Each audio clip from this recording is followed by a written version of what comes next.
Want to know how to fix your Instagram maps not loading? So if you have your Instagram maps and your feature is not loading or it's not available, well, no worries. In this video, I'm going to show you an easy step-by-step guide on how you can do it. It's super simple and under a minute, so let's go straight to it. Now, first things first, simply open up your Instagram application, and once you have done that, you should be seeing sharing location right here. So if it doesn't show you, there could be an issue. So first things first is just simply check if your permission is enabled. So for that, just simply head towards app settings, head towards permission, and then just simply enable your permission of location. And once that is done as well, if it still doesn't work, right under app information on the bottom right side, you should be seeing clear data. Just simply select clear data and then select clear cache for stop. Select OK, and then your cache should be cleared.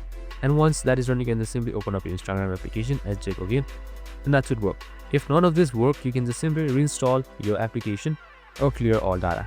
I hope this video helped. If it did, make sure to like, subscribe, and tune in with us for more of these videos. See you in the next one.